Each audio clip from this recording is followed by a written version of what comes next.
Hey guys, try to ignore this shadow right here and my shadow. I can't really get the lighting to ever be correct in here, and today I have tons of stuff to show you, so there's not really any professional point in this video. So as you might have guessed by the title of this video, this is a graduation haul. I don't do this kind of stuff often, so this is just going to be really weird. First off, my iPhone was on top of everything, so I'll put that over there. It has nothing to do with graduation. So this video, the idea behind it is, I got a lot of graduation money, but I'm not going to college. So I put 2/3 of my graduation money in savings, and then I spent the rest on fun things. This is half of that.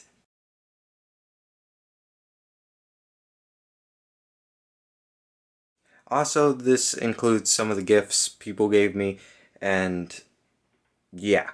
Now, on the night I graduated from high school, I don't remember how long ago, like 2 weeks ago. My parents knew this pen that I wanted from a while ago. I showed them the exact pen online, and I said, if I have a rich uncle who just wants to burn money, tell him to get this for me.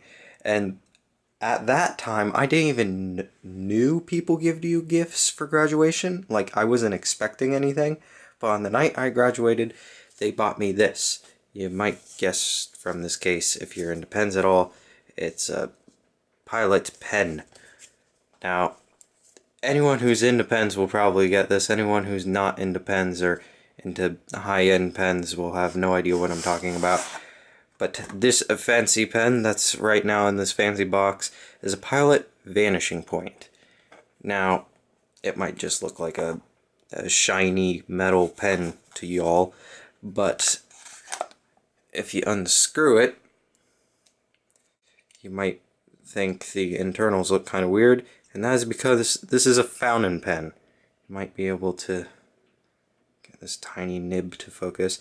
A fountain pen, basically, through olden technology, I have ink in there, and it flows through the feed, to the nib, and they use a water-based ink, and you can buy like a bunch of different cool colors of bottled ink for fountain pens. That's one of my favorite things about them. But also, they're much smoother than ballpoints. Now, the reason that makes this cool, and you just saw it really, is because most fountain pens, they don't have the same action as ballpoints, so it's really cool that you can get a fountain pen to retract into the, I guess, body of the pen. But this right now is the smoothest writing pen I have, and it's really cool. One thing though is I learned to write like this because no human learns to write anymore. So I have to reteach myself to hold a pen normally, especially with this because it has the pocket clip in the way. One interesting thing is most fountain pens, if you leave them open, they dry up. However, this, even though I retract it into the pen, I'll leave it for like a week and I can continue writing right off the bat with it, even though there's no cap, which is interesting. The other thing my parents got me on graduation night was this, another thing I was talking about. This is a Midori's Traveler's Notebook. However, right now they're just called Traveler's Notebook. Midori, like, made a, I guess, separate corporation or something to sell them.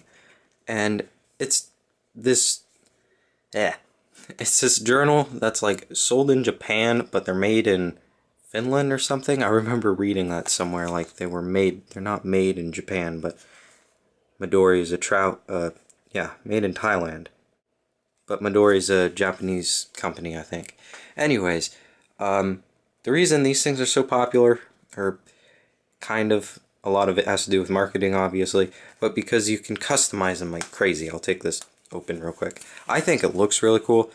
Here's the pass from I just got back from vacation. Here's a key for that. But basically, you can put all these different inserts in them. You buy these rubber bands to put in new books.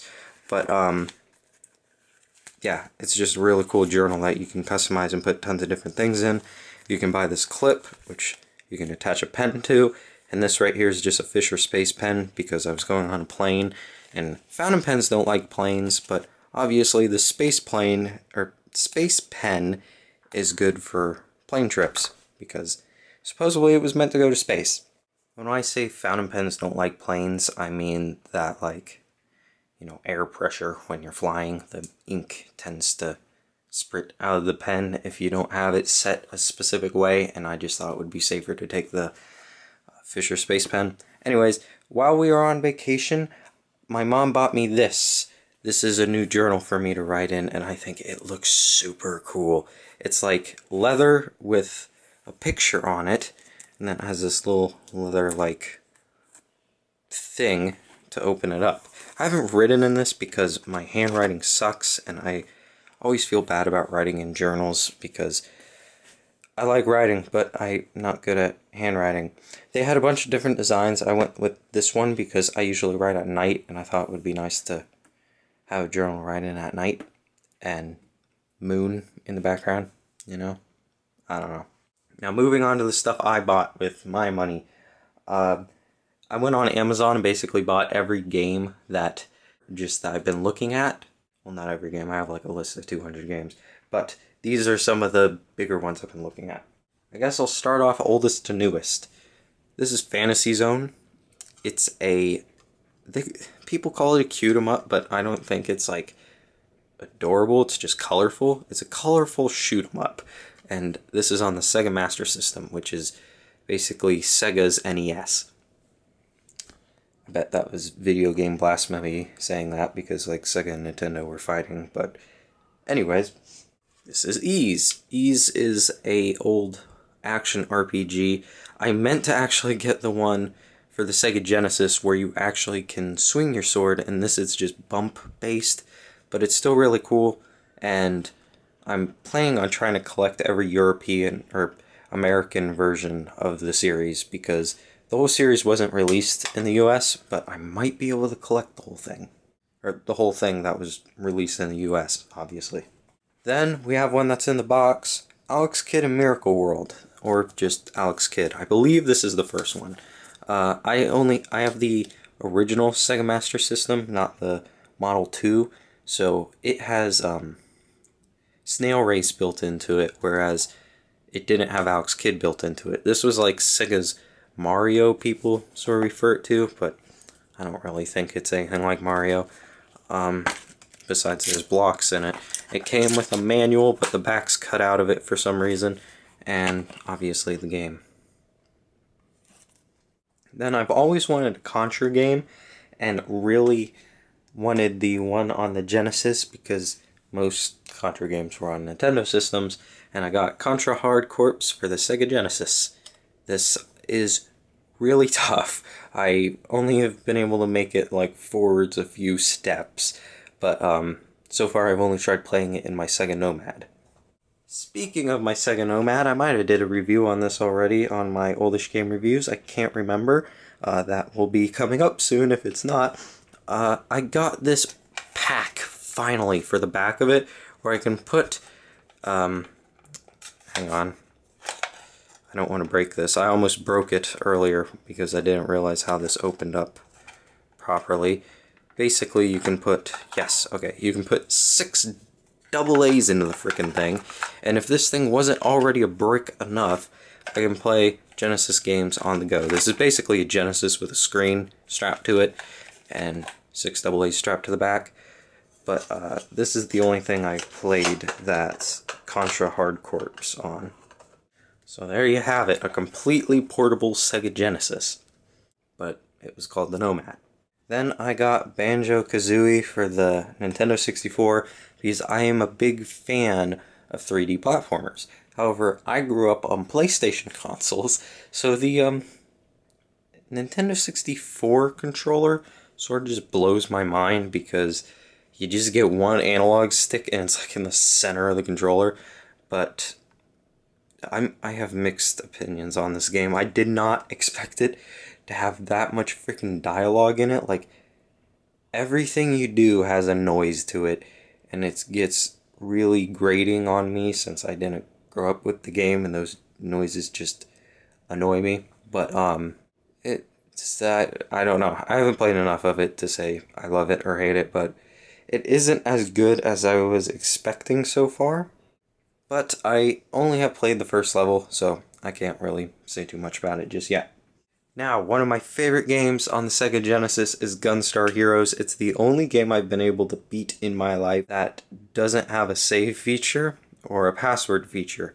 It is completely based off of you have to beat this without turning off the console. So when I beat it, it was when me and my friend Nick Seklik, I always have to say his last name because I have like 3 friends named Nick, we played it on 2-player, and we beat it. I think we played from like 4 p.m. to 2 a.m., but it was just such a feeling of accomplishment I've never had with any other game because I had to beat it in one sitting. So I went and I got Gunstar Super Heroes for the Game Boy Advance. This is all the fun of Gunstar Heroes, only it has a save feature, so you don't have to start over if you turn off the console.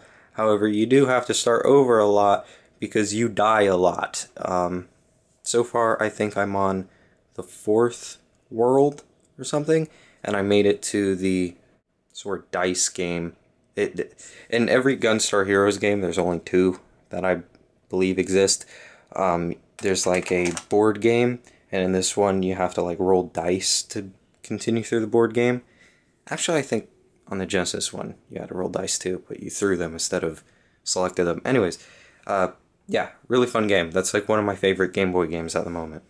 Now, you guys are going to hate me for this. I went out and I bought 2 games that didn't really do, or it got really mixed reviews, both these games. I got Dawn of Mana, which is like this action RPG that sort of reminds me of Kingdom Hearts on the fighting aspect of it, but I don't know. I really like how it looks. It's very artsy, and I somewhat like the plot of it. The only problem with it is the fighting. I can't seem to like build up the character between levels, and it just takes forever to kill things. It's just tough, I'll just say that. I've sort of gotten the hang of it now, and I think I beat either the first or second boss. It might have been the second boss. But yeah, I sat down and like played that for 5 hours so far, and it's been fun. Now this game even has more mixed reviews, and you might either hate me or be like, meh, when you see this. Sonic Unleashed. Okay, now, the reason I got this is because I'm suffering, I think, from platformer withdrawal. I've been watching NerdCube play Sonic 06, and I know he hated this game too, but I thought I don't know, it reminded me of all the old 3D platformers I used to play, only it's on the PS3, and I really wish more platformers would come into play, because it's so interesting seeing like these nice, shiny graphics, and it not being like a realistic looking game, because all the cartoony games seem to have died off in the PS2 era. So far, I've probably played this game most out of all of them, actually, and it's because, and I think this is how they get you, I really don't like the night sections where Sonic's like a monster, because they're just somewhat boring and repetitive. However, I really like the Sonic levels, especially since the Sonic levels sort of go into a 2.5D mode sometimes, where you can really get control of the character. Plus, you can use the triggers on the remote to sort of shift back and forth when it is in true 3D. And I just really like it. I think it's definitely more polished than Sonic 06. Like, it's not a broken mess. It's really fun and, you know, actually built. I can't think of the wrong word. The game's actually finished. But I think a lot of people hate it because of the other side of Sonic, and I really don't like those levels too, but they're not horrible enough to make me stop wanting to play the game, especially with the Sonic levels sprinkled throughout it, because they're really fun to me. So far, I versed Robotnik. I am not going to call him Eggman because I'm not that stupid, but I versed him in like this giant flying thing, and that was just like the funnest boss battle I've fought in a long time, because again, all the new games are just shooters, and most of them, if they do have a boss, aren't really super unique. It's just shoot at the thing. Now, the last two things I got here are not games, they're music, and I managed to get this album from I Am Terrified called I Am Terrified. That's like their self-titled EP. A lot of bands do that for some reason. It is an EP, not an album, because there's only like 5 or 6 songs on it.